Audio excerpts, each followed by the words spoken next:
U.S. ambassador says potential China deal with Boeing very important to Trump.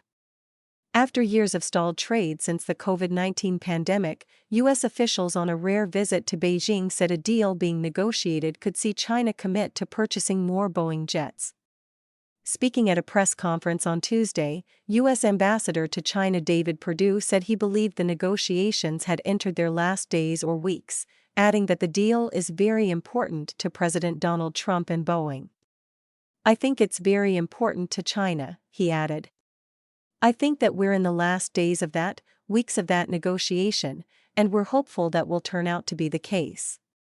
Representative Adam Smith, ranking member of the Armed Services Committee that oversees the U.S. Defense Department and Armed Forces, said that China's deal with Boeing had come up in discussions with Beijing.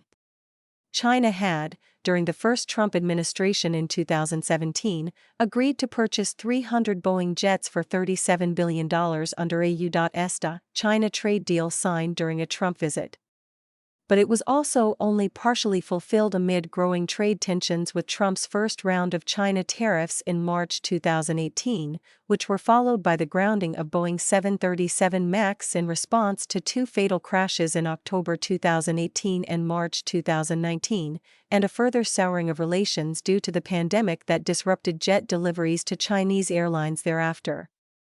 China also had turned to Boeing's European competitor Airbus to order more jets, while touting its own progress with production of its own passenger jet, the wide-body C-939 airliner by the state-backed Commercial Aircraft Corporation of China. A new deal with Beijing could see China recommit to buying more Boeing jets. "It's been a while since Boeing airplanes have been sold here in China. We'd like to get that deal done," Smith said. "It's good company, good product. Hope to get back to them selling airplanes to China. Need 4 lines of communication." Smith added that the U.S. priority during the Beijing visit was to re-establish communications with Beijing in order to avoid unnecessary military escalation. "It is absolutely the case that we have disagreements, but everybody has disagreements," Smith said of the U.S.-China relationship. "You have to set up mechanisms for being able to talk about those disagreements and resolve them in the most reasonable way possible. And I feel strongly that there has not been enough communication between leaders in the U.S. and leaders in China. We want to work to fix that problem, to open up the lines of communication and begin that dialogue," he added. Perdue said, "Our purpose this week is to open the dialogue between the great country of China and the great country of the United States. One of the problems we've had is after COVID, we have not had a lot of interaction. And so this week is a great opportunity for us to open those doors and channels of communication." The visit, which began September 21, consisted of a bipartisan delegation that also included Representatives Chrissy Houlihan, Michael Baumgartner, Ro Khanna. It marks the first House of Representatives delegation to China since the coronavirus pandemic started in 2019, which saw U.S.-China relations deteriorate further due to the ruling Chinese Communist Party's lack of cooperation and transparency to minimize damage from the deadly outbreak that started in Wuhan. The lawmakers met China's second-ranking official Li Cheng on Sunday, with the country's economy czar He Lifeng and Defense Minister Dong Jun on Monday, and Foreign Minister Wang Yi on Tuesday, raising the need for more military dialogue and action to curb the flow of fentanyl precursors to the United States.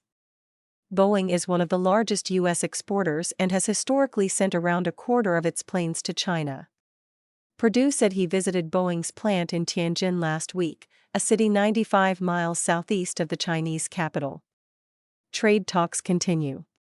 Trump on September 19 had a call with Chinese leader Xi Jinping as the two nations look to address trade tensions following Trump's April announcement of tariffs on U.S. trading partners.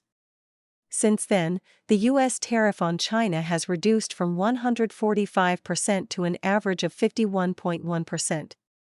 At the time of the higher tariff rate, Trump said that China had reneged on a deal to receive its orders of Boeing planes.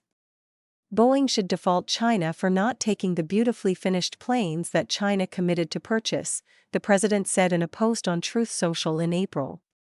"This is just a small example of what China has done to the USA, for years.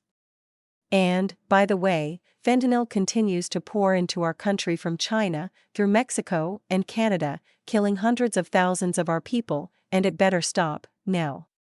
Trump's predecessor President Joe Biden also attempted to secure an aircraft order with Xi at the San Francisco summit in 2023, but that ended without a formal deal. Boeing stock rose 2% on Tuesday on news of an $8.5 billion deal with Uzbekistan Airways to purchase more planes, and the potential deals with China as well as Turkey.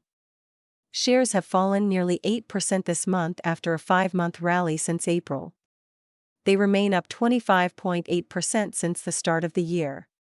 Reuters contributed to this report.